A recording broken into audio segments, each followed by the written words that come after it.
ခုရတဲ့ကျွန်တော်သဘောကျနေတဲ့ Huawei ဖုန်းနဲ့ဖုန်းတစ်လုံးကိုရွေးပြပါဆိုရင်ကျွန်တော် Huawei Nova 13ကိုကျွန်တော်ရွေးမိမှာပါ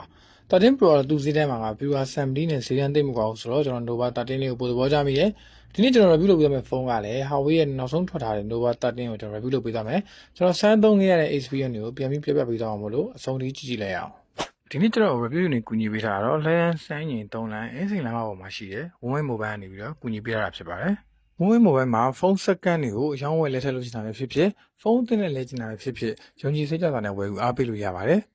်အခုပြပေးထားတဲ့ page မှာလည်းတွားရောက်မိမှစုံစမ်းလို့ရပါတယ်ဗျဒီဆုံးဒီဇိုင်းပိုင်းကိုသဘောကျသူရှိတယ်လို့မကျသူမျိုးရှိမှဆိုရင်ပဲကျွန်တော်မြန်မာတက်တက်ရလေးရှိရလို့မြင်မိတယ်ကင်မရာဝိုင်းကြီးကတော့ဒါနည်းနည်းကြီးနေတဲ့ပုံစံမျိုးဖြစ်နေပေမဲ့လည်းကြည့်လိုက်တာနဲ့ Huawei ရဲ့ Nova series ဆိုတာကိုတန်းသိစေနိုင်မဲ့ပိုင်မျိုးကိုရတယ်ပေါ့နော် Huawei ရဲ့အခေါ်ရတော့သူက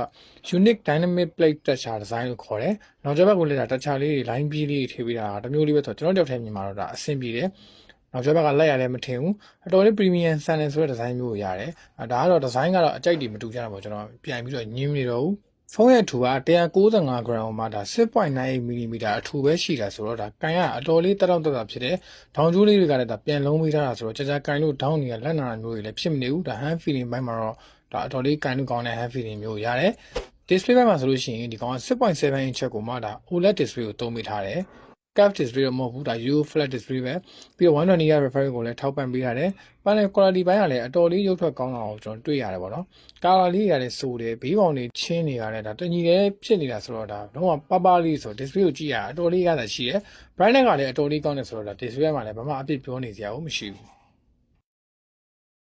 ကင်မရာဘိုင်းတော့ကိုဒီကောင်ကနောက်ကျောဘက်မှာ50 megapixel main camera ကိုတက်ဆင်ပေးထားတယ်။ Aperture f1.9 ဖြစ်တာကြောင့်မို့လို့အလဲဝင်ဟာပိုကောင်းသွားသလို low light နေထားတွေမှာလည်းပိုကောင်းတဲ့ပုံထွက်တွေကိုရိုက်နိုင်တယ်။နောက်တစ်လုံးက ultra wide ကော micro ကောနှစ်မျိုးစလုံးရိုက်လို့ရတယ်တော့8 megapixel ultra wide micro camera ကိုတက်ဆင်ပေးထားတယ်။နောက်ပြီးတော့သဘောရမိတာတကူကဒီဖုန်းမှာ tele sensor မပါပေမဲ့လည်း portrait ကို 360 zone ဆွဲပြီးရိုက်လို့ရတယ်လို့လုပ်ပေးထားတာပို့ပြီးတော့ပိုသဘောကျဖို့ကောင်းတယ်ပေါ့နော်။ selfie တော့ကလည်း60 megapixel ultra wide selfie camera တက်ဆင်ပေးထားတာဆိုတော့ဒါဒီကြံကောင်းကောင်းနဲ့ပုံထွက်တွေရတယ်ဒီလိုက်ရောလိုလိုက်ရောပုံထွက် quality ကအရင် Nova series တွေထက်ပိုပြီးတော့တိုးတက်လာပြီးတော့ HDR ကောင်းကောင်းနဲ့ color ဆူဆူတော်တော်လေးထုတ်ပေးနေတာကိုကျွန်တော်တွေ့တယ်ဒါတော့ကျွန်တော်စမ်းထားတဲ့ပုံလေးတွေကိုတစ်ချက်ကြည့်လိုက်အောင်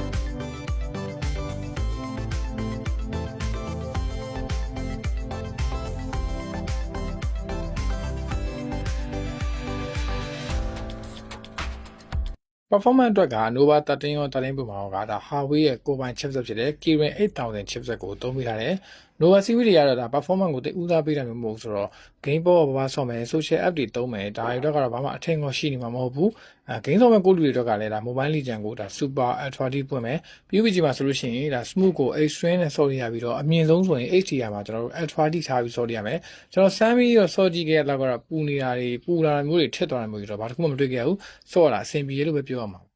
audio ဘက်မှာတော့ဒါတိတ်ပြီးတော့အားမရဘူးပေါ့နော် mono speaker ဖြစ်နေတာတခုကတော့ဒါအားနဲ့လို့ပြောရမယ်ရှေ့ကထွက်ခဲ့တဲ့ Nova 11 series Nova 11မှာတော့မှဒါ stereo speaker ကိုသုံးခဲ့တာပေါ့နော်အခုကတော့ mono speaker ပြင်ဖြစ်သွားတယ်အတန်တော့ကပုံမှန်ပဲဆိုပေမဲ့လည်း bass တန်လေးတွေနေတာကိုတော့သတိထားမိတယ် audio ဘက်မှာတော့ကျွန်တော်တိတ်ပြီးသဘောမကျဘူး